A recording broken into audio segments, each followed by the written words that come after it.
Hello, everyone. I'd like to talk with you for a little bit tonight about Christianity.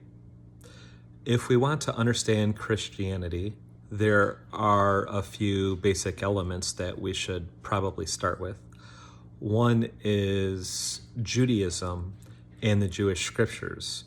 Judaism, ancient Judaism, is the matrix, historical matrix from which Christianity arose. By this point, many of you, maybe all of you, are aware Jesus was Jewish, his mother was Jewish, his father or adoptive father, Joseph, was Jewish. The apostles were Jewish. All the first Christians were Jewish. It actually took a little bit of time before non-Jews joined this Christian movement. So if we want to understand Christianity, we should start with Judaism and the Jewish scriptures. Some might say that, well, actually, we should start with Jesus. And that makes a tremendous amount of sense. There's no doubt about it.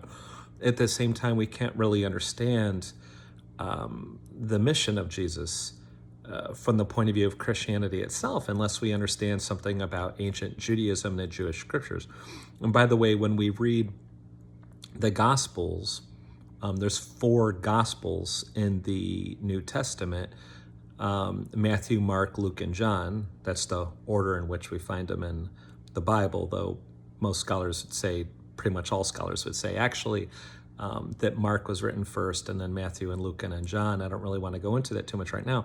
But if we look at those Gospels, what we see is not just that Jesus comes from a Jewish background, but he's very Jewish. You know, he's a first century Palestinian Jew, right? Not just in his origin, but in his mindset. And he's constantly quoting the Jewish scriptures and interpreting his own mission in terms of the Jewish scriptures.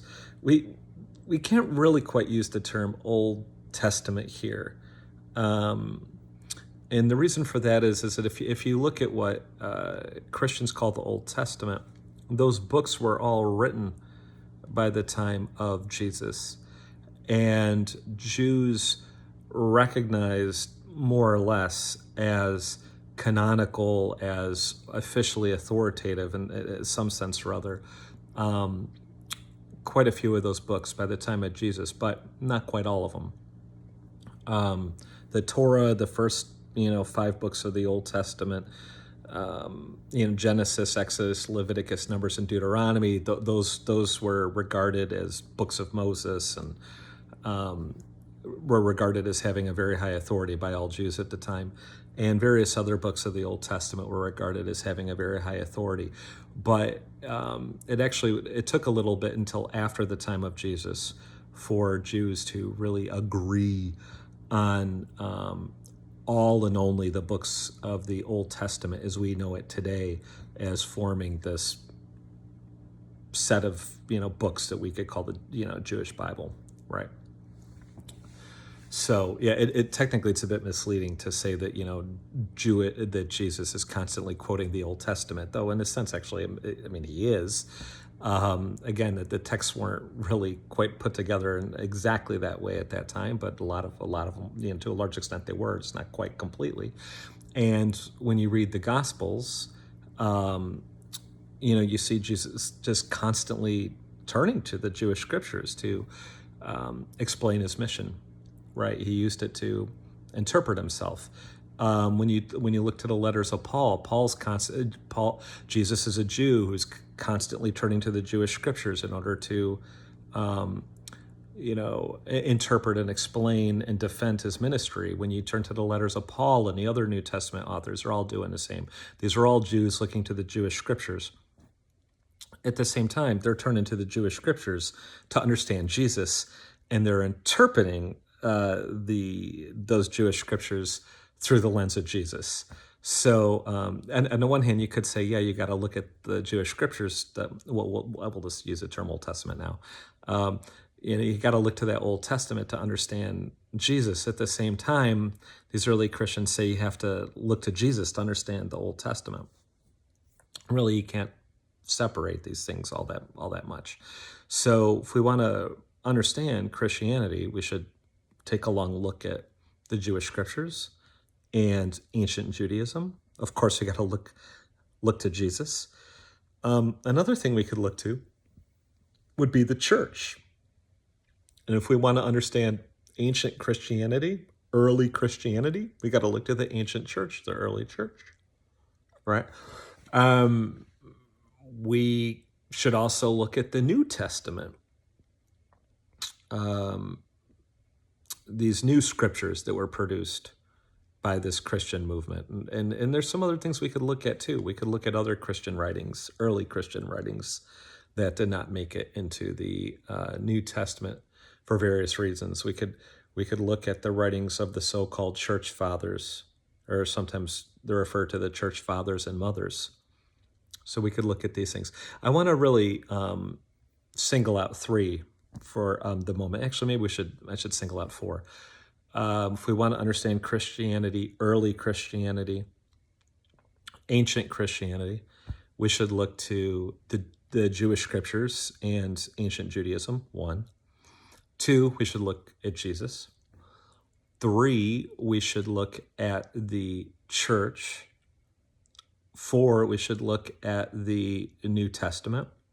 And we can include here other early Christian writings, including the writings of the church fathers. Okay. I can make a lot of videos on all of these things, and I'm giving you things to read on all of these topics.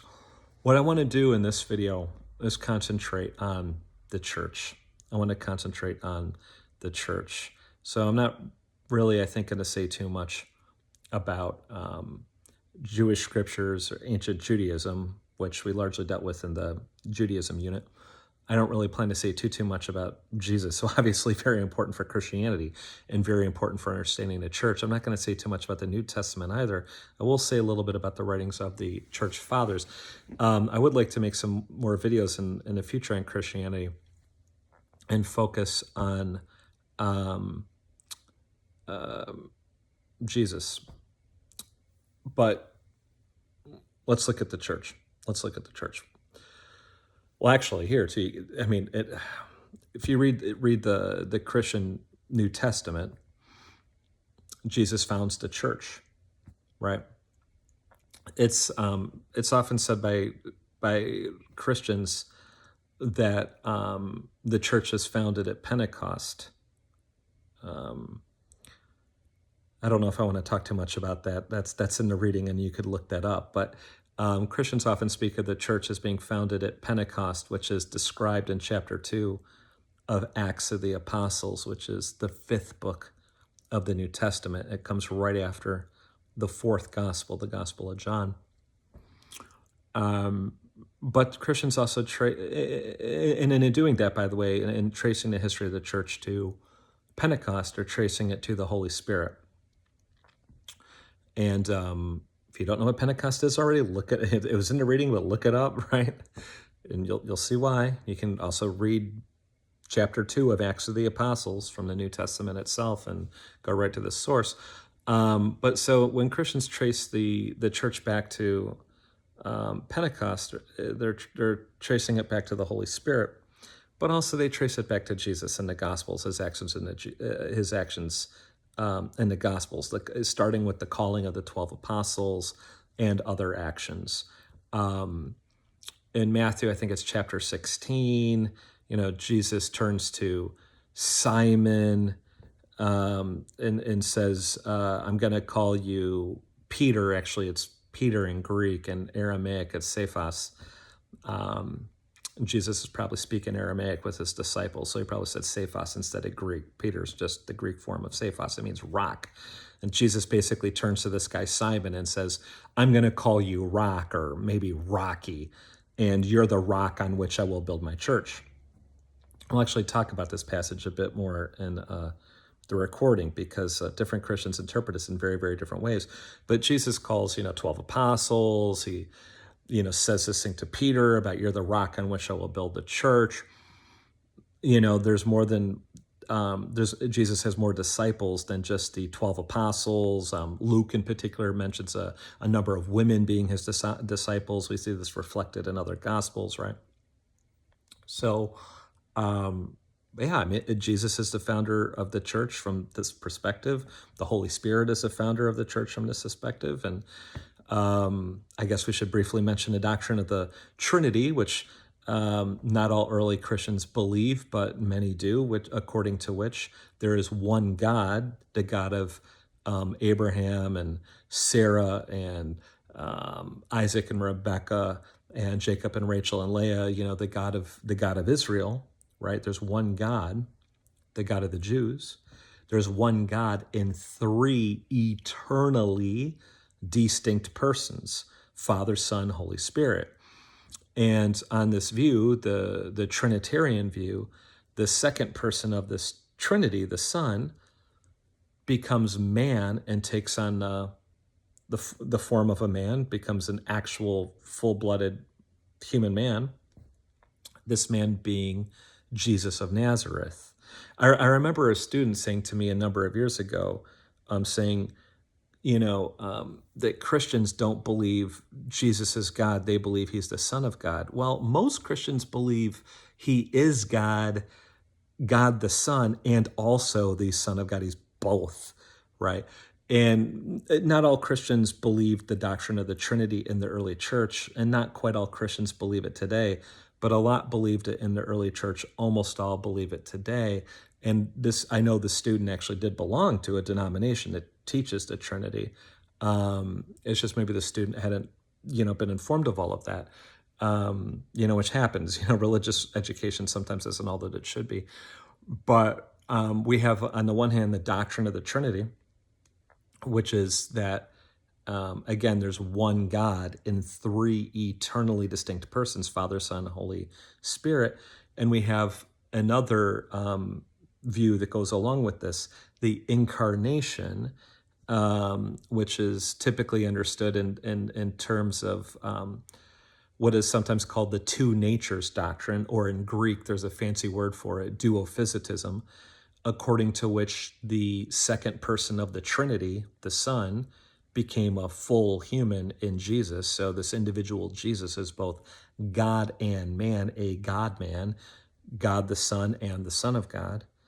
So when you put these together, the Trinity and the Incarnation, again, you get this idea that Jesus is a God-man, God and man. So if Jesus is founding the church, then God is founding the church. And if the Holy Spirit is founding the church, then God is founding the church. And the Father is behind the activity of the Son and the Holy Spirit. Maybe see the Father somehow being involved in this. So from the Christian point of view, God founds the church 2,000 years ago with Jesus and the Holy Spirit. Maybe the Father's maybe, involved in this too, right? So that would be the perspective of it from the New Testament. Turning to modern scholarship, well, we do believe Jesus was a real person. I know this is sometimes shocking to students and to the general public, right? Pretty much, because you hear so much stuff on the internet or just in popular culture about Jesus was never real. Every scholar believes Jesus was a real person. I don't want to go into this too much now. I will say there are some serious debates about some major figures from the Old Testament, like Noah, Abraham, Moses. There's less debate about David. So there are some scholarly debates about whether some of the major figures from the Old Testament are real. There's really no debate about whether Jesus was real. There's no debate about whether Paul was real. Now, there are debates, of course, about whether we can trust everything the New Testament says about these figures, which is another story. And there's obviously plenty of Christian scholars say that everything the New Testament says about Jesus is true, and plenty of non-Christian scholars say, no, it's not all true. But everybody does agree that Jesus was a real person. And actually, there's pretty widespread agreement, even among atheist scholars that teach at places like Harvard and Berkeley, that a bit of what the New Testament says about Jesus is true. And so, I would think scholars too, whether they're Christian or not, we would see Jesus as somehow founding the church. 2,000 years ago. The Holy Spirit on Pentecost, well, it's going to depend on your own religious beliefs, right? Paul is often believed rightly to have been a very major figure in early Christianity, and there are some debates about the extent to which Paul is teaching exactly what Jesus taught or not. But I think most scholars would think at least a lot of what Paul teaches is pretty closely aligned with what Jesus taught, at least as it was understood by the early Christian community. Anyhow, so we have Jesus, but it's not just Jesus. So it's not just Jesus and the Holy Spirit. It's not just God. If you take the Christian perspective on this, right? There's the apostles. There's the 12 apostles. They're pretty important individuals in early Christianity. They're Jesus's innermost disciples, his inner core of disciples. And we think these people were real. And at least a lot of them got executed by the Romans, and like Jesus did. And by the way, many Muslims challenge that claim that Jesus died on the cross, but Christians believe it.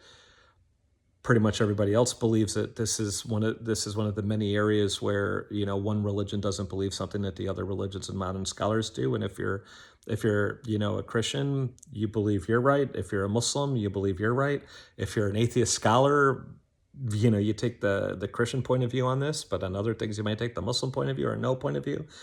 And of course, there's big debates on all of this stuff. And I'm not taking any positions on all of it in this video or really any of the other ones. If you're interested in this stuff, you can talk with me about it. And I know this stuff is really difficult for students, and I fully get that. And when I teach face-to-face, I think I'm pretty sensitive to this. But, the fact of the matter is, no matter what you believe, if you're a Jew or a Christian or a Muslim or Hindu, Buddhist, Jain, you name it. I mean, that not everybody shares your religion. And even when it comes to one and the same religion, sometimes people have different views on these things. That's how it goes. I know that can be really difficult. And again, I think that makes total sense. Obviously it'd be absurd for me to claim that I have all the answers on all of these sorts of things. And I have my own point of view on a lot of them, but I'm not going to sit here and claim I'm infallible. If you're interested, you can always send me an email, reach out to me. I'm very, very happy to talk with you about any of it, try to put you in touch with people, different scholars, people in different religions, to try to give you perspectives on it, readings, you name it. But okay, let's get back to this.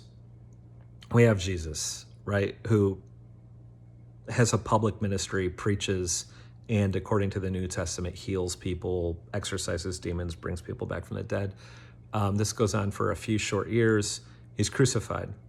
According to the New Testament, he rises from the dead, spends more time with the apostles, sends the Holy Spirit on the apostles at Pentecost.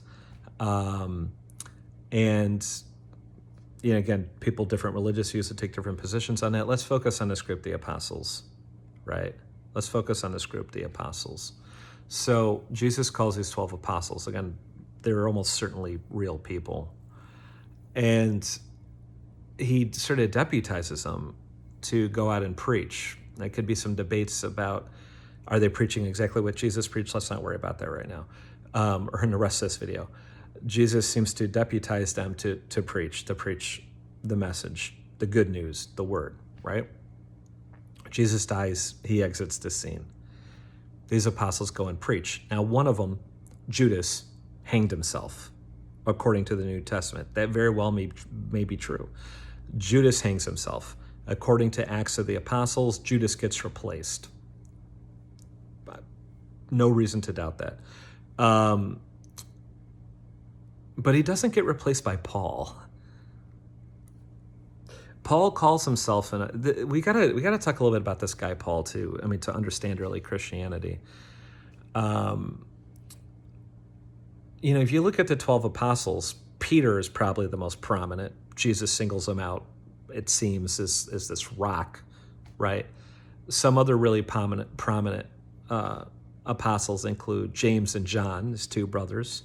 Peter, James, and John. These three seem to be singled out for special attention in the Gospels. Some people have noted that the 12 apostles, many have noted the 12 apostles seem to correspond to the 12 tribes of Israel.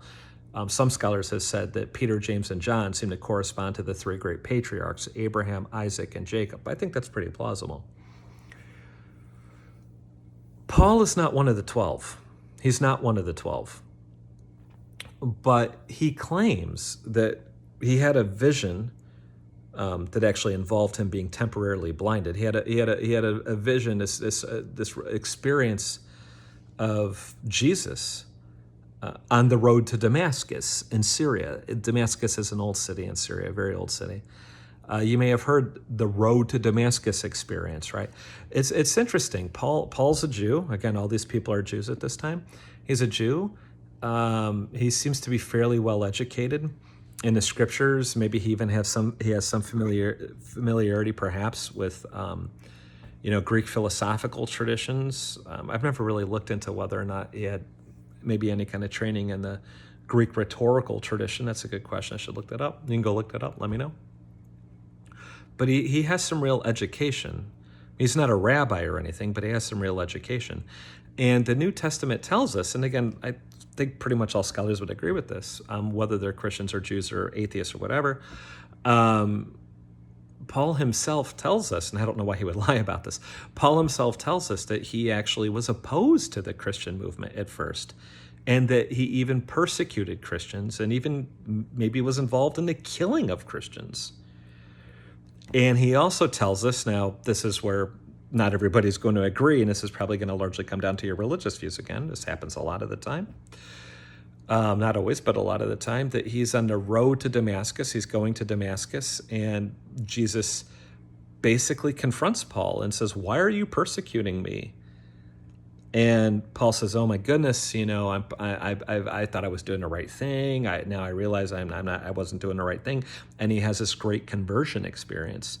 And some time passes, and he approaches the other, the apostles, and he says, "Hey, I know I've been killing some of you and persecuting some of you, but God called me to spread the word." And they have some questions about this, but they accept it. And he gets welcomed into the community, and it becomes a big a symbol in the New Testament of God's forgiveness. That anybody can be forgiven, and there it is. And Paul ends. It's really interesting because Paul talks about having discussions with Peter and the apostles, where an agreement is reached, where Peter and other apostles are to preach to the Jews. And again, they're all Jews. And Paul will preach to the Gentiles, to the non-Jews. And so you see that, some time passes after the death of Jesus, some decades pass, and some non-Jews are interested in joining the Christian movement. And there's some debate about this, should we let these non-Jews in? And if so, do they have to follow any of the Jewish law? And you could read about this in Acts of the Apostles. Some of the details are debated, but it's pretty interesting reading. But what happens is that it seems that the early Christian community agrees we're going to let non-Jews in. We might want them to keep just a couple of the Jewish laws or modified forms of them, but we're going to let them in, and they're not going to have to keep the whole Torah or all the mitzvot, all the commandments or anything close, because, well, they're non-Jews. I talked about this in a previous video. And so the apostles reach an agreement with Paul, where Paul's basically going to be an apostle to the Gentiles. And I sometimes say to my students in class, it's interesting that if you're a Jew at this time and you were a Christian, you might think, well, Peter and the other apostles, they're the ones that are going to have the great success. They're preaching to the actual Jews. Paul's preaching to these non-Jews. What is that? You might have had this great expectation that lots of Jews are going to join the Christian movement, and it doesn't really matter so much whether the non-Jews do. What actually happens is some Jews do join the Christian movement. Again, all the early Christians are Jews, but the overwhelming majority of Jews say no. Nope. But a lot of non-Jews start joining. And before too long, the overwhelming majority of Christians are not Jews. It is interesting, though, that, Judaism and Christianity have a really complicated relationship, and a lot of that comes from the Christian side. there is a tremendous amount of persecution of Jews by early Christians. And by the way, let me throw this out, and maybe this will just... Students used to actually ask me my religious views in class all the time, and I would never say, and then they told me it really bothered them. And so eventually I did. So I'll just in the interest of full disclosure, I will tell you, I myself am a Christian, and I am an Orthodox Christian, an Eastern Christian, so you should maybe know that. It might help you to evaluate some of this stuff, right? But anything I say in this video, or anything in any of the readings, any video I make or any readings I give you, you're not fully sure about, I don't blame you. Ask me to give you references. I would do it. So, okay, let me go back. And I want to say this because I don't want someone to accuse me of some kind of bias. I'm a Christian myself, but facts are facts, and we have to face facts. We have to have integrity and honesty. I can't just say, well, I'm a Christian, so I should deny any bad thing Christians have done and make us out to look like the good guys and everything. That's completely dishonest. It's not Christian. Unfortunately, and this really breaks my heart, man, it breaks my heart. But again, this is reality. We have to deal with it. Even though Jesus is a Jew, and even though the apostles are all Jews and Mary's a Jew and all the rest of it, a lot of non-Jews become Christians, and it becomes a largely non-Jewish movement. And at this point, the Christians do in many ways revere Jewish tradition. They accept the Old Testament as their own scripture. There's like just a handful of Christians that want to oppose that, but they get shouted down. Pretty much all the Christians are like, nope, we got to have the Jewish scriptures. They are scripture. They are divinely inspired, texts, revealed somehow or other, through prophets and others, but in some way they derive from God like no other book. So the Jewish scriptures are taken very, very seriously. They have to be, because then the New Testament quotes the Old Testament like 50 times on every page. So if you look at that, you can say, well, even these non-Jewish Christians are pretty serious about their Jewish heritage, and okay. But at the same time, there's a lot of persecution of Jews by early Christians, and this is one of the things that really helps cement the division between the two. Though there's other things too that go back before that persecution really starts. At the very beginning, the Christianity is persecuted by Jews and Romans, and then pretty soon it it starts persecuting. When it actually really kind of gets the chance to do that, it actually takes a little bit, but. Before too long, it's not really being persecuted by Jews anymore. It's just being persecuted by Romans. And at some point, it starts persecuting the Jews. And it persecutes the Jews pretty hard in ways that continue to the present day. So we have the apostles, including Peter, and Paul. Peter and the other apostles are going to preach to the Jews. Paul's going to preach to the non-Jews, to the Gentiles. Paul has a lot more success. All these non-Jews come into the church, and the church largely becomes a non-Jewish phenomenon, right? Though with these Jewish roots, right? And it's actually interesting, just really quickly, if you read, for example, Romans 11, Paul says that the Jewish people, the physical, genetic descendants of Abraham and Sarah will always be God's special people, even if the Jewish nation largely rejected Jesus, and they'll always be God's special people, and God is going to save them. And there's some pretty amazing things in Romans 11, but nonetheless, a lot of these non-Jewish Christians end up persecuting Judaism. So let's go back to Paul. Paul's got this mission. It ends up being wildly successful, right? Got like over 1 billion Christians today. Paul is maybe at the root of all of that in a way. Okay. Paul travels around the ancient Christian world. He writes a lot of letters to communities around the ancient Christian world. Some of these letters, not all of them, some of them are lost. We're pretty confident of that. But some of these letters end up being collected in what eventually becomes the New Testament and actually become part of the Bible. And, if you ask a lot of Christians, what are the most important books of the Bible? They might say, well, it's the Gospels, Matthew, Mark, Luke, and John. But Paul's letters have been really, really, really influential in the history of Christianity. And of course, a lot of Christians would say all the books are important. I mean, people in religions are going to tend to say all the books are important, but the Gospels are often singled out for special attention because they're not giving complete biographies of Jesus, but they're focused on his public ministry, this year or 2 or 3 years when he's preaching and performing miracles and things like this, according to the text. And Paul's letters are very, very important. And by the way, the Gospels are written within a couple of decades after the death of Jesus. Paul's letters are, they're written even before then. The first letter that Paul writes that we have is generally regarded as First Thessalonians. Most scholars, whether they're Christian or atheist or whatever, we think that letter was written 20-some years after the death of Jesus.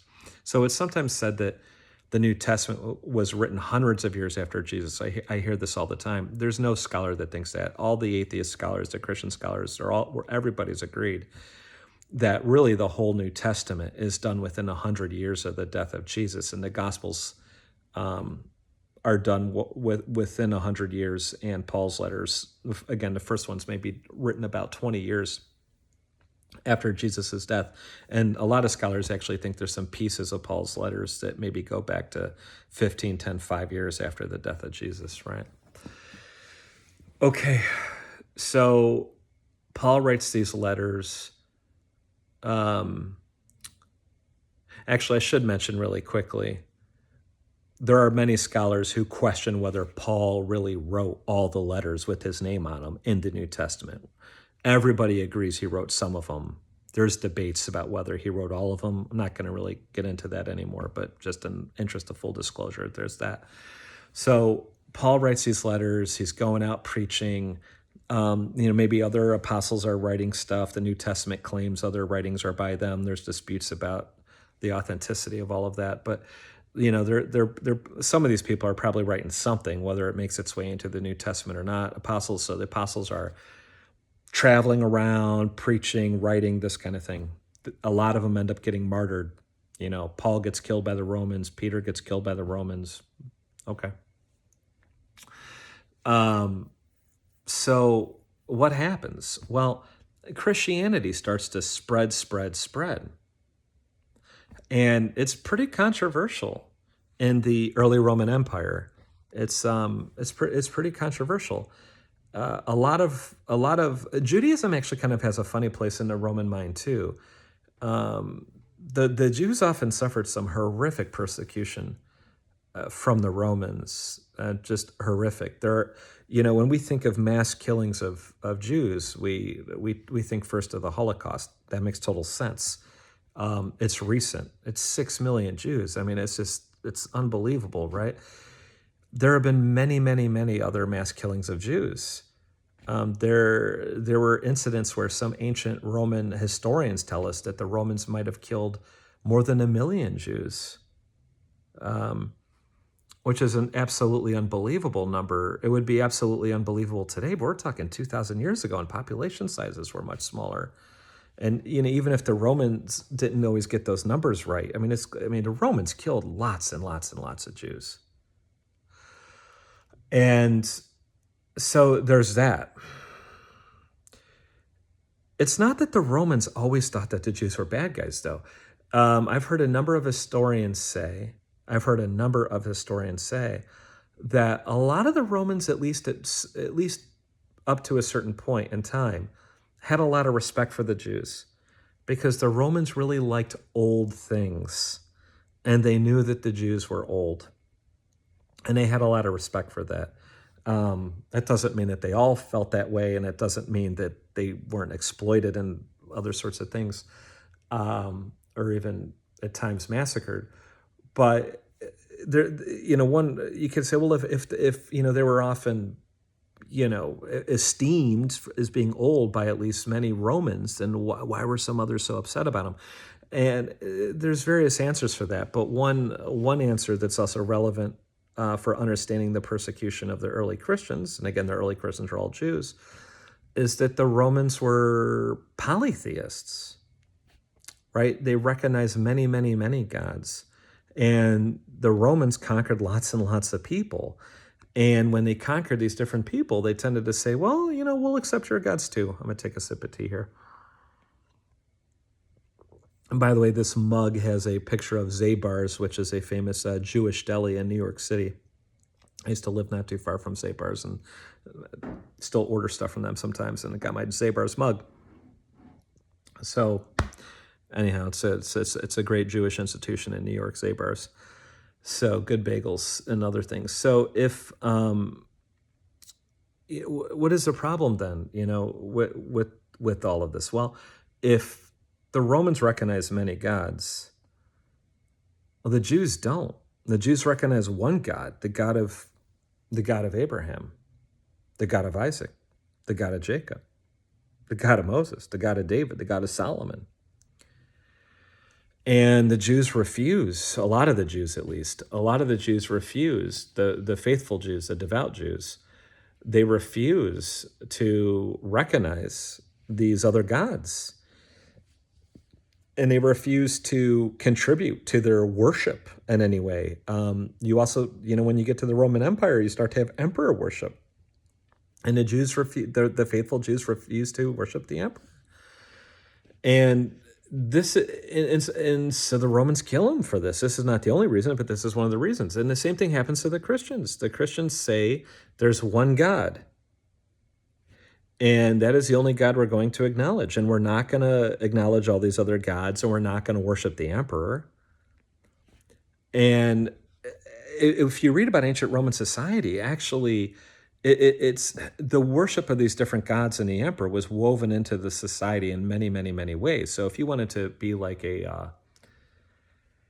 let's say a carpenter, you might want to join a local carpenters union, basically a guild, whatever, a guild organization. Well, these organizations, we have all kinds of historical documents. Were often very active in the emperor cult and worshiping the other gods. They would put forth money, for pagan statues and all this stuff. If you didn't want to, participate in that, it could cost you your livelihood, and it would draw the attention of people. And a lot of the Romans thought that they were, again, when they conquered people, they were happy to take on all their gods and add their gods to theirs, or add their worship to their worship. But when Jews and Christians said, we will not worship these gods or acknowledge these gods, they often got killed for that. Why? What was it about the Romans? Why were they so offended by that? A number of historians argued that it wasn't just like a pride thing or an ego thing.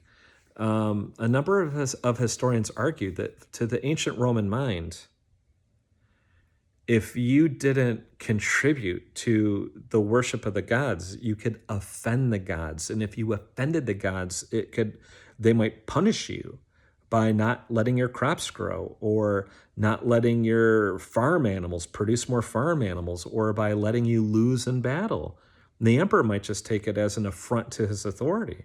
In other words, it may be that a lot of Romans viewed this as a national security issue. And it could just be some old-fashioned prejudice, right?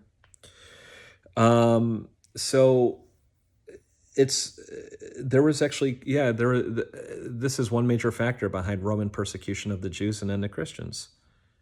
And this continues for a while in Christianity. It's not that the Christians end up being persecuted every single day, but they get persecuted a lot of days. And you can go, I always think this is kind of weird. I've been to Italy many times, and I've been to Rome many times. I just went again this summer, and you can go and see the Colosseum, and it's pretty well preserved. You got to book in advance. And you have all these people streaming into the Colosseum. Man, a lot of Christians got thrown to lions in that Colosseum, or basically were just massacred by gladiators and things like that. The Romans really did not, in the early decades, centuries of Christianity, a lot of Romans really did not like Christianity. And people who converted to Christianity in the early decades or centuries, it could be a very dangerous thing. It's actually kind of interesting that historians have to kind of explain why would so many people want to join this movement, right? Because it can get you killed. There's sometimes this idea that these religions were all started for power grabs. The early Christians had no power. This is maybe a good way to get yourself executed. It was not a way to get rich or get powerful, right? Not at all. And the same could be said for a lot of these religions. So, but eventually time goes by, and the persecutions kind of come and go. Sometimes they're pretty intense, sometimes they're not so intense. Sometimes things are pretty quiet. And Christianity starts to spread, right? It starts to, I shouldn't put my hand over okay, whatever. It starts to spread. Now, where does Christianity start? Well, it starts in Israel. That's where Jesus lives. That's where the apostles live. It starts there. Well, where does it spread? Well, we often think, well, it spreads like, through the Roman Empire. Well, where is that? Well, we often identify the Roman Empire with Europe. And we often think of Christianity as a European phenomenon and thus is a Western phenomenon. We all get that Jesus is a Jew. I mean, I hope we do. And I hope we get that Jesus lived in Israel. He didn't live in France, right? But we think of when we think of Christianity, we tend to think of places like France and Italy. We associate that with the Roman Empire, and we think of it that way. But the Roman Empire actually included a fair amount of the Middle East at this time. It had Israel. It had a lot of northern Africa, right, stretching from northern Egypt to northern Morocco, right? It had Lebanon and Syria, right? And at least a good deal of Turkey at this point. Modern day Turkey, I think probably all of it and a good deal more, right? And what you have in early Christianity is actually so all the early Christians are Jews, but it does end up spreading to places like Rome, right? According to Christian tradition, Peter and Paul both end up being buried in Rome. Not everybody would accept that, but that's an early Christian tradition. But we do know that it doesn't take very long before there are Christians in Rome, and then it doesn't take long before there to be Christians in Italy, and then it starts to spread like France and all the rest of it, right? That happens. Spain, yep, that happens. But you get a lot of Christians in places like Syria. You get a lot of Christians in places like Lebanon. There's still a lot of Christians in Lebanon. You get Christians in places like what we would call today Jordan. You get Christians in what we would today call Iran. There aren't many Christians left in Iran, but 1800 years ago, you had a sizable number of Christians in Iran. You get Christians in Africa. You get Christians in India. It spread. It doesn't just go west. It goes east and it goes south, right? You have actually the New Testament teaches that the name Christian was first used in Antioch, which is a city in Syria. There are many Antiochs in the ancient world, but this one is in Syria. And there is still today a church called the Antiochian Orthodox Church. It traces its history back 2,000 years, right? It's been in Syria for 2,000 years. So it spreads.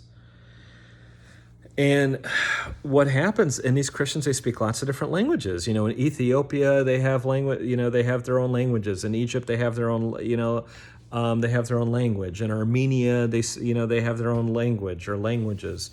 In the country of Georgia, they have their own language or languages. Jesus spoke this language, Aramaic. There's a dialect of Aramaic called Syriac. There are still Christian churches today that trace their roots back 2,000 years that use Syriac in their worship liturgies. You get a lot of Christians in the East that use Greek. You get a lot of Christians in the West that end up using Latin, at least in church and in their writings, right? So you have this Christian world is really, really big, really big. I mean, it ends up stretching at least at some point from Ireland, all the way to the Arab world and the East, even into Persia, Iran. It's a lot of territory. And the number of Christians is growing and growing and growing. And at a certain point, Christianity becomes legalized. This happens in, is it 313? With the so-called Edict of Milan, the Emperor's Constantine the Great. Constantine doesn't say you've got to be a Christian. He says you're allowed to be a Christian. If you're a Christian, we can't throw you to the lions or, tear your skin off or set you on fire or steal all your money, things like that. You're allowed to be a Christian. You're allowed to be a pagan, right? This is in 313. This is almost 300 years after the death of Jesus. A couple of decades later, Emperor Theodosius I basically mandates that everybody in the Roman Empire become a Christian. This doesn't mean that everybody who doesn't become a Christian, gets persecuted, but some do. It can actually be a problem for you in various ways. It's actually a subject I need to study more about. And this obviously helps spread Christianity. But by the time of Theodosius, it's gotten fairly big, and before too long, a lot of the Roman Empire is, and its borders are now start to shrink at some point. Not too long after this, actually, the Western Empire collapses in the year 476. Actually, going to have to talk about that in a minute, and I realize I'm like at 46 minutes, but this is going to take a little longer than I anticipated, but I'm going to have to continue. Maybe I'll end up stopping this video and starting a new one here. Maybe I'll do that. Yeah, let me get through a little more of the history, and then I'll stop this video and start a new one on the church and church history. So actually, we should talk about the two parts of the Roman Empire. So we have more and more people joining the Christian movement. Almost all of these people are non-Jews. We're talking in the years 300, in the 300s and 400s, right? Roman Empire, pretty big. Not just Europe, North Africa, Arab lands, right? And they never really take over Persia, but the Romans fight with the Persians and never quite beat them. But there are some Christians in Persia. And again, we often think of the Roman Empire as European. And in particular, we often think of it as Western European, and we think of it as Western. We think Rome, we think Italians, we might even think pizza, whatever, right? We think of it as Western. But again, it wasn't just Europe, and it certainly wasn't just Western Europe. And this sounds funny to a lot of Americans when they hear about it, but honestly, around the time of Constantine, Rome wasn't actually that important anymore. The Roman Empire was important, but the city of Rome wasn't really so important anymore. The West was, I know today we often think of the West as like, at the cutting edge of education and technology and all this stuff. But it was actually different in the time of Constantine. The West was looked at as more stagnant and more passé and more has-been. And the East, the Greek part of the empire, was looked at as like the more like cutting edge in terms of like culture and education and all the rest of that. And so Constantine, realizing that a lot of the action and interest is in the East and not in Rome, he builds a new capital called Constantinople. He's Constantine. He builds Constantinople. He names the city after himself. He builds it on the site of an old village called Byzantium. And for a while in the Roman Empire, there's two capitals. And actually for a while, there's two emperors, the emperor in the East and the emperor in the West, because it's a really, really big empire. It's hard to manage all of it. And they don't have telephones and computers and fax machine. You guys don't know what a fax machine is. Anyhow, ask your parents what a fax machine is. So, it's hard. It's, you know what I mean? They don't have like airplanes and railroads and stuff. So it's hard to govern that. It's hard to govern big states today, right? So you kind of start to get this idea of like the Western Empire and the Eastern Empire. And again, you got Christians all over the place, and they're speaking different languages, and there's different cultural traditions. And so what kind of happens here is these Christians, they share a lot in common by the way, I pretty much skipped over the so-called heresies and how those get dealt with. I don't have time for that. You read about that on your own, and maybe I'm probably not going to be able to make another video on that this term. But anyhow, so we'll just shove the heresies to the side, and you kind of get the Orthodox, small O Christians. Orthodox, they believe the right things. These are the Christians that believe the Trinity or something in the ballpark of that. They believe the two natures of Christ or something in the ballpark of that, or they have some. This is what most of the Christians, or at least a lot of the Christians, are Christians with power and influence, right? At least in the Roman lands or the central Roman lands. And the believing, so we have, but these Christians, again, they don't necessarily believe all the exact same things, even about the Trinity and the two natures of Christ, and they speak different languages, and they have some variations in how they worship, and things like this, and they try to communicate with one another to some extent, and they do to some extent. They have these, major cities get bishops in them who are viewed as the successors to the apostles. And the bishops come together sometimes in these large gatherings called these ecumenical councils and vote on various things, right? Which, by the way, those councils help basically defeat the heretics and the so-called heretics and promote, the right views, the Orthodox small O view. I mean, by the way, I'm a Christian. I'm a big O Orthodox Christian and a small O Orthodox Christian. But I have to put this stuff in quotes because we're not in Sunday school right now. This is a public school, College of DuPage, and I don't intend, in my capacity as an instructor in this class, to kind of pick sides in these sort of battles. A professor shouldn't be doing that in this kind of a class. So, big empire. You do still have some of these heretics that believe the wrong things. But you got a lot of Christians that believe the right things or believe themselves to believe the right things. But again, there's still some differences, and they have different languages, and their worship can be somewhat different and things like this. They can have some different customs and practices. And the whole Roman Empire, even before this happens with the Christians, you have this kind of understanding of an East versus West division. Now, I know this is a lot of history. I'm trying to condense it as quickly as I can, and but also make it interesting. What happens next is kind of interesting. Let me just wrap up here, and I'll start another video. In the year 476, the Roman Empire collapses. The last emperor in the West, Augustulus, I'm not sure exactly how that's pronounced, but I think that's how it's pronounced. Augustulus is deposed by one of the barbarian commanders, Odoacer. This is how we tell the story in the West. We say the Roman Empire fell in 476.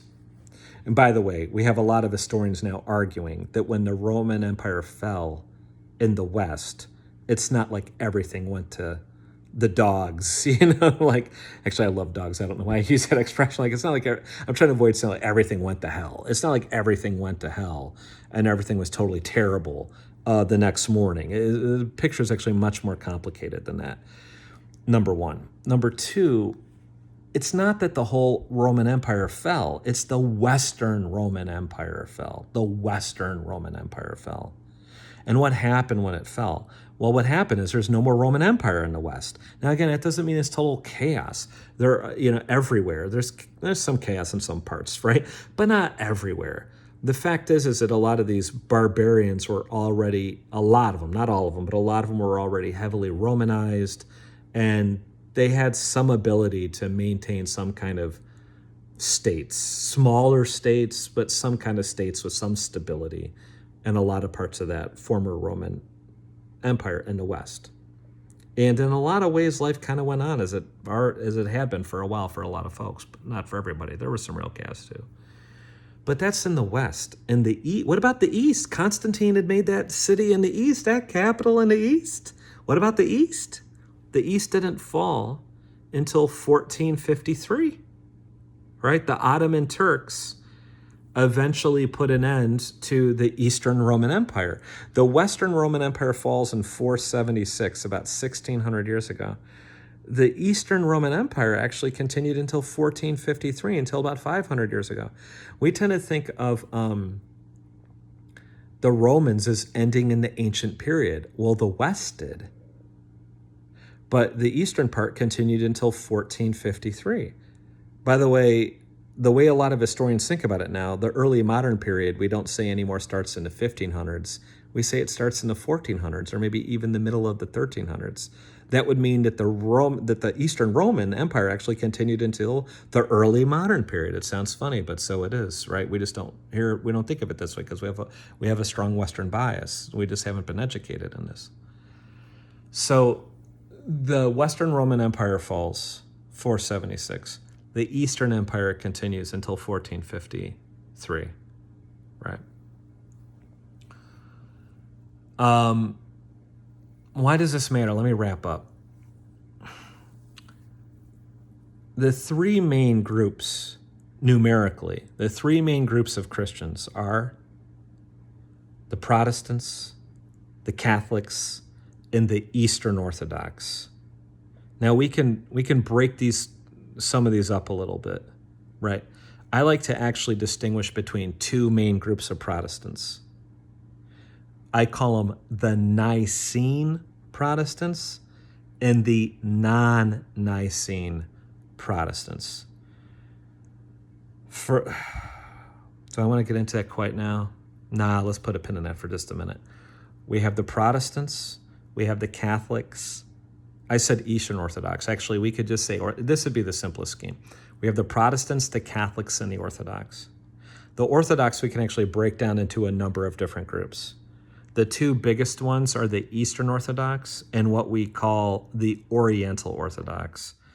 A lot of people don't really like the term Oriental anymore, but we're kind of stuck with it. It also kind of doesn't make sense here because Oriental means East.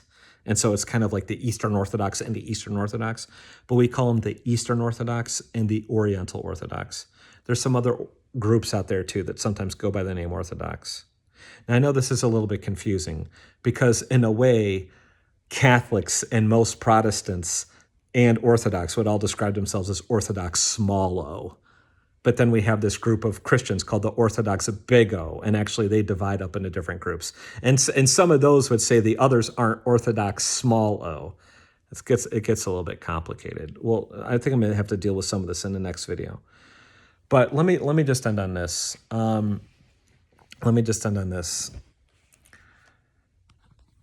Let's focus on three groups: the Protestants, the Catholics, and the Orthodox. And here when I talk about Orthodox big O, I'm really focused on the groups that we call the Eastern Orthodox, okay?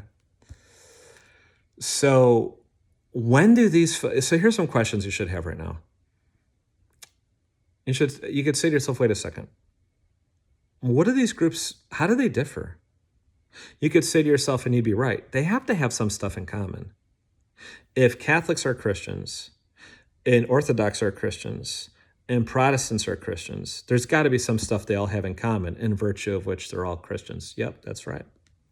But they got to have some stuff that's different too, or we wouldn't break them up into these different groups. That's right too. So what is it that they have in common and what distinguishes them? I'm going to get to that in the next video. For right now, I just want to touch on when did they split? When did they split? Like basically, where are they on Earth and when did they split? Now you can still find, I got to take some more tea, man. I've been talking for a while. You can still find some textbooks, and I'm sure it's still all over the internet, that would tell you that the Catholics and the Orthodox came into being in 1054. Why 1054? Because in 1054, the Pope and the Patriarch of Constantinople, by the way, the Orthodox, actually some Orthodox groups do actually talk about having a Pope, but not the Eastern Orthodox, right? Those are different Orthodox groups. Okay. The Eastern Orthodox, they don't have a Pope. They have bishops, and they have some figures called patriarchs who have high levels of authority, but there's several patriarchs, and no one of them is like the Pope. But the Patriarch of Constantinople is very, very well respected. He's often been viewed as like a first among these patriarchs, and he's not the Eastern Orthodox Pope, but he's a very, very authoritative figure in Eastern Orthodoxy. The Pope and that guy mutually excommunicated one another. What does that mean, excommunicate? They basically said you're not allowed to participate in the Eucharist, the Lord's Supper, to take the bread and the wine in their churches. It's kind of like saying you're not a member of my church. You're not a member in good standing in my church. And so that's what happened.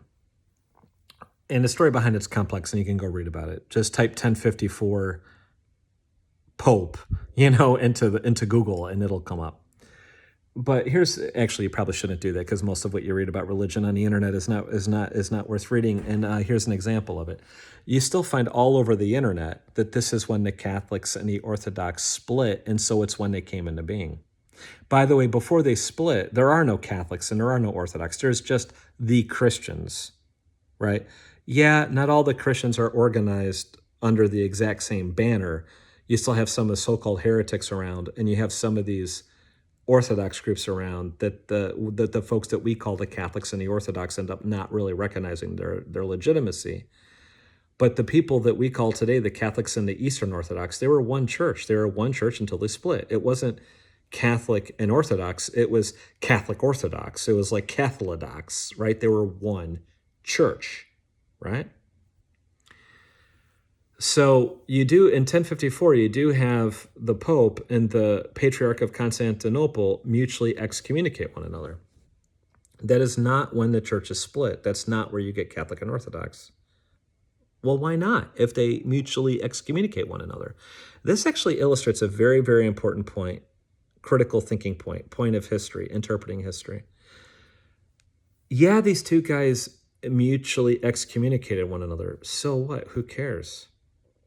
What were the historical consequences of that? Did anybody else care? And experts on this issue who studied it, and I can give you all kinds of resources on it. You could start with the Oxford Handbook of Byzantine Studies. With several of the articles in that volume address this issue.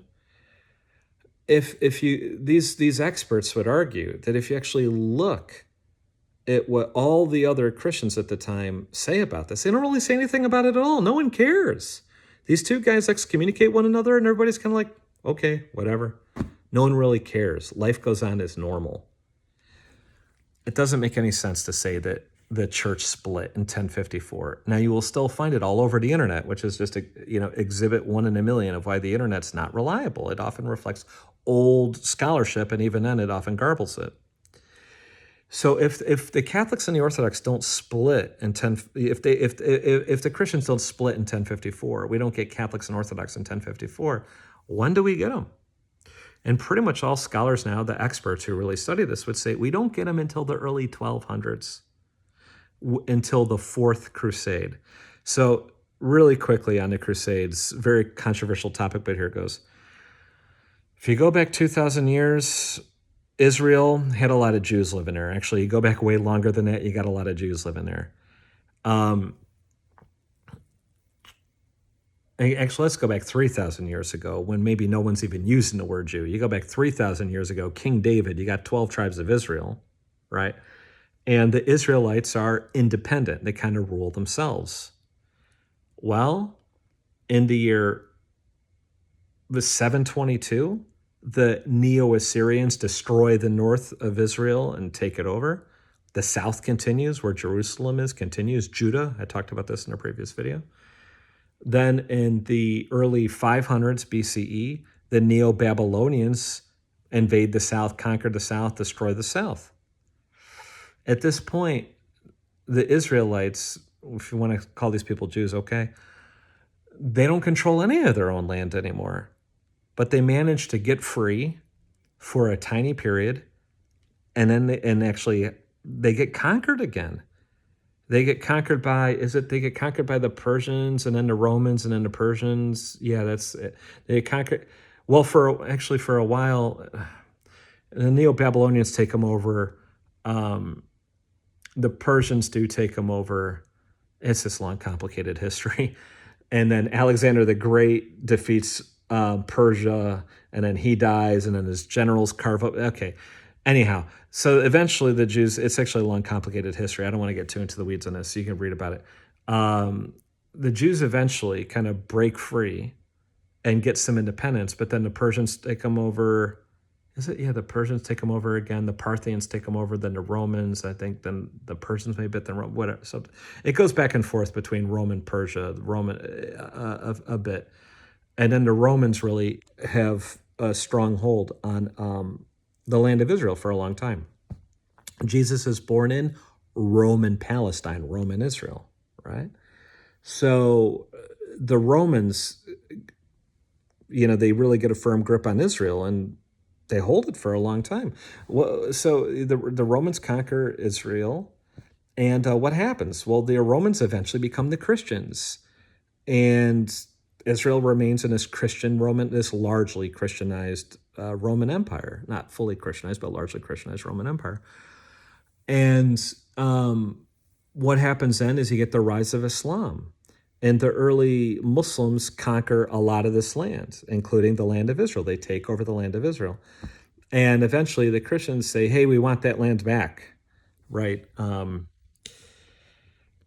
So they start sending armies into the land of Israel. And you get these fights over the Holy Land, the land of Israel. And there's a lot more that can be said about it and the motives for it and all the rest, but there it is. And sometimes, the Crusaders, they're more successful than others. And they had to have a fourth crusade. So obviously the first three didn't totally work out the way they planned. And so in the early 1200s now, they have the fourth crusade. And if my memory serves me correct, I think a lot of the fourth crusade was actually driven by Venice, which is a dying, beautiful city in northern Italy, but dying and small. I think its population is only like 50,000 now. Actually, I don't know how big it was back then, but it's not a huge city. But Venice was actually a huge power at the time. Trade, water, right? Huge power, rich, powerful. I think it was largely the Venetians that spearheaded, that championed this fourth crusade. Anyhow, I think the Pope approved it, and Venetians and others, they decide they're going to go fight the Muslims in Israel and take back the Holy Land.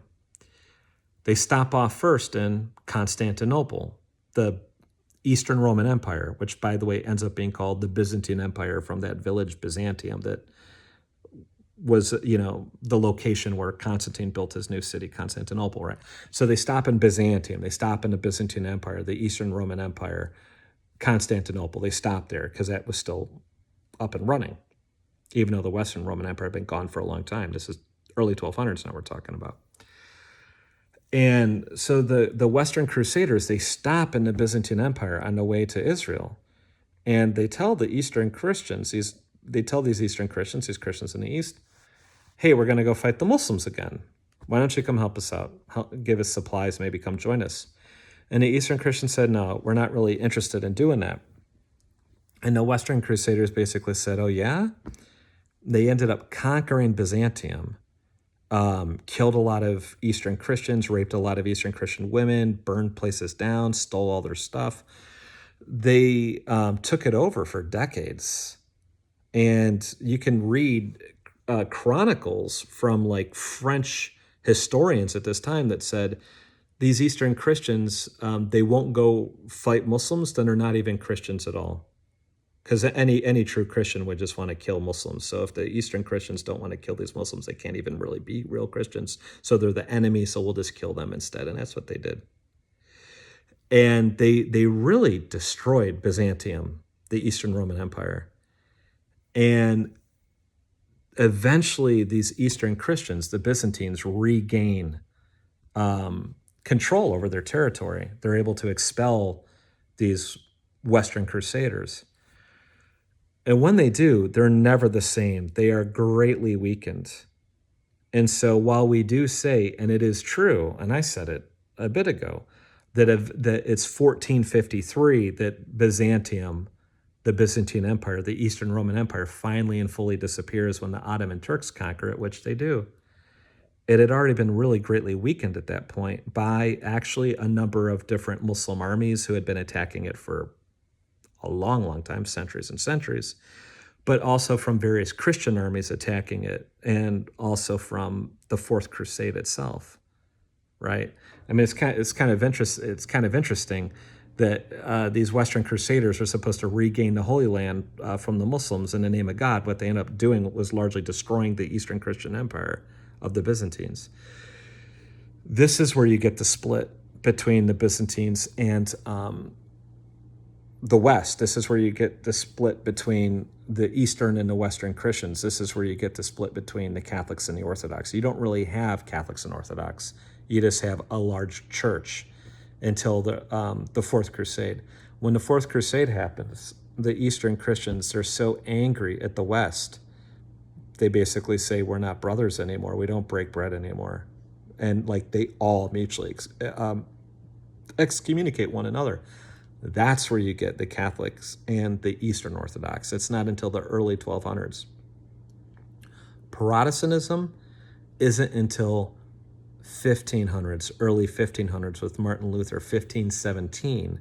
Martin Luther makes public his protest against the Catholic Church. I'll just talk a little bit more about this before I end. It's pretty widely agreed by scholars that Martin Luther did not want to bury the Catholic Church and that he didn't want to found a separate Protestant movement. He wanted to convince the Catholics to reform. They weren't really receptive to the message. We talk about this in the next video, what happened there, like why was Luther protesting, how was it exactly received, all of that. But if we're going to, what are the three largest Christian groups in terms of numbers? The first one actually is the Roman Catholic Church, like hundreds of millions of Roman, I don't even know how many Roman Catholics there are. Is it supposed to be 1 billion or I don't know, 800 million or something like that? It's a lot of Catholics. You know, in all of these cases, not everybody who's on paper is believing actually believes, but there's a lot of believing Catholics, man, and the Catholic Church is huge. And by the way, you go to Italy, you go to Rome, go to the Vatican, you could go see St. Peter's. It's really great. I just came back from there. I loved it. I love going there every time I'm in Italy. Roman Catholic Church, huge. Actually, I should have looked this up. Who's second? The Orthodox or the Protestants? I would guess maybe the Protestants are. There's probably more Protestants than Orthodox, but now I say I don't know. I'll turn out I'm wrong. But there's hundreds of millions of Protestants and there's hundreds of millions of Orthodox, right? Eastern Orthodox. So these are our three biggest groups, the Catholics, the Protestants, and the Eastern Orthodox, okay? When did they split? When did they come about? Well, again, you don't really have Catholics and Eastern Orthodox until the early 1200s. There's just the church. I mean, there's other Christians out there. Again, this, so-called heretics and some of these other non-Eastern Orthodox churches, which, might have been called heretics too. But there's setting those folks aside, and they're very important. I'm not trying to dismiss them in any way. But you look at that, it's one church. It's one church. Then they become East-West Catholic Orthodox. Protestants isn't until the early 1500s, and that is a movement that begins in Western Europe. Honestly, just a few quick things before I finish. Honestly, I'm not sure. I've always been interested in this, but I haven't looked it up. I'm not sure if the early Protestants were even aware of the Orthodox Christians or even cared about them. I've read a bit of medieval literature after the time of the split. I've read a lot of Dante. I teach a whole class on Dante at COD. Dante, as far as I know, he never mentions anything about the schism, I don't think. If he does, he doesn't talk about it explicitly or in any real detail. Dante, who seems to comment on everything going on around him, he doesn't even seem to really focus on those Orthodox Christians at all. I don't know if the early reformers like Luther and Calvin really did at all. I think maybe the Eastern Christians were just kind of out of sight, out of mind at this point. They kind of recede from the mind of the West pretty quickly. At the same time, you got to be careful here. And what I'm about to say kind of pulls against what I just said a bit, but there it is, right? There's tensions in history. We shouldn't think that this East-West split is absolute. first of all, there are Christians in the so-called Eastern lands that are Catholic or follow Catholic ways. And there are Christians in the Western lands or in the Catholic Church who follow the Eastern way. Some of you may actually know that in the Catholic Church, there are different ways to worship. One way to worship is the so-called Eastern Rite. The Eastern Rite is basically how Eastern Orthodox worship. There are Catholic churches around COD that if you went inside them, they look exactly like Orthodox churches, and they worship exactly like Eastern Orthodox Christians do. And their teachings are in many ways, they're like Eastern Christian teachings. But there's some differences, and one is they recognize the authority of the Pope, where the Eastern Orthodox don't. And you go to a place like Italy, and you realize that actually there are Greek-speaking Eastern Christians all over that place for a very, very, very long time. And there's all sorts of churches all over Italy still today that are Eastern churches. So we often think of East and West as just totally mutually, like there's this nice little clean line between them, and they're totally separate. No. It's much more complicated than that. At the same time, even though this East-West line has been drawn in different ways, and in some way it's imagined, a lot of national boundaries are pretty much in some way all imagined. And those, imagined realities can be pretty real, right? They can have a lot of substance and in some way be very, very real. And there is something to the East-West split. There is. And it's true that a lot of Eastern Orthodox come from the East, and most Catholics come from the West. That is true. And it's also true that the Protestants, they come out of this Western world, and they're maybe not very aware at all of the Eastern world, at least for a long time, and they're mostly just focused on the Catholics, right? It's like the early Christians are all Jews. The early Protestants, they all arise out of the Catholic matrix, the Catholic milieu. All right, that's all for this video.